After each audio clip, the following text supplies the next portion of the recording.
Hi everyone. Today I will be discussing the campaign of Mr. Jeff Bellenwitz, who is running for mayor of the city of Pikeville, Texas, for the election year 2016. A little bit about Mr. Bellenwitz. He was born in Dallas, Texas in 1945 to Marie and Edgar Bellenwitz. He grew up in a conservative Orthodox Jewish household. He later attended Bar Sharov High School and graduated in 1963. He attended Harvard University and majored in political science with a minor in Jewish studies, where he graduated in 1967.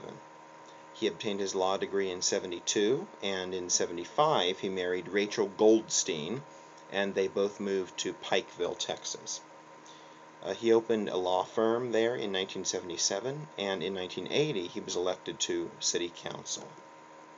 So, a little bit about his political stances in general. First of all, he supports a minimally regulated free market system based on the principles of Austrian economics. He believes in low taxes and helping the poor through private charity.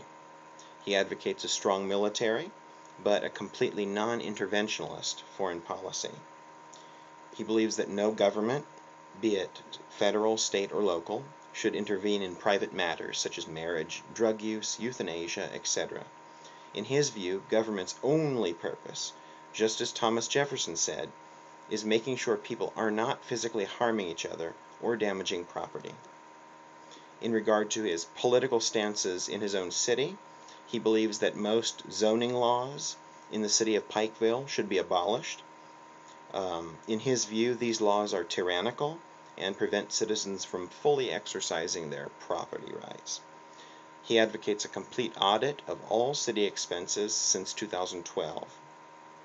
He claims that Pikeville City Hall is a public disgrace because of its broken windows, cracked wood paneling, and collapsed roof. He advocates the addition of at least 3 more officers to the Pikeville Police Department. And finally, he plans to curtail public funding of the Groundhog Rescue Association. He says it's poor use of tax dollars in an already crippled economy. So what are his campaign promises? Well, first of all, he plans to complete the city audit within the first 2 months of his term. Next, he vows to abolish 21 out of the 25 city zoning ordinances by executive decree. Then he plans to hire 50 local high school students to fix the city hall. Last but not least, he promises to cut the Groundhog Rescue Association's public funding by 90%. Now, let's talk about his ethos scorecard in regard to his prior ethos. His track record, I give him a 10 out of 10. Mr. Bellenwitz has never swayed in his political beliefs since his election to City Council in 1980. Everything he's supported has been carried to fruition. For his appearance, I give him 7 out of 10.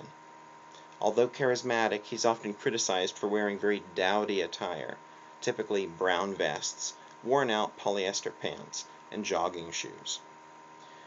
For introduction, I give him a 10 out of 10, because whenever he's introduced at rallies, he's always portrayed as a man of character who never hesitates to take charge.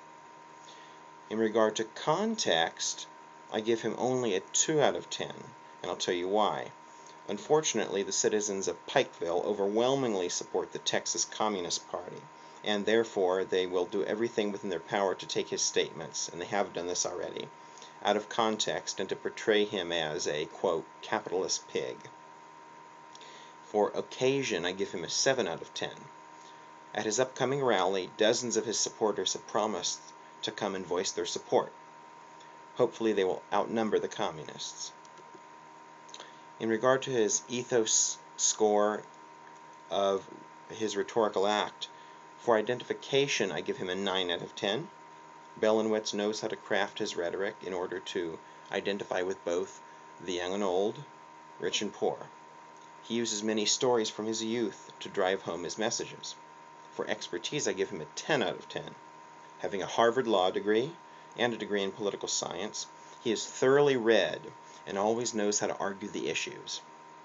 Amid debates, he often cites obscure, scholarly references, leaving opponents speechless. For trustworthiness, I also give him a 10 out of 10. Having been married to the same woman for decades and having raised a family of 5, he is perceived, even by his adversaries, as a man of his word. For dynamism, I give him a 6 out of 10. Bellenwitz is quite soft-spoken, and at times he seems to be lacking energy. He never corners his foes during debates, his motto being, quote, "The truth will make itself known." This slight lethargy is often pointed out by his communist opponents. So, what are some pieces of advice for Mr. Bellenwitz? Well, first of all, number 1, have your wife choose your clothing, because right now you look pretty pitiful. Secondly, you need to go on the offensive more during debates, especially when Mr. Randolph accuses you of tax fraud. Don't let him get away with those lies. Be sure to speak more loudly during the question and answer sessions.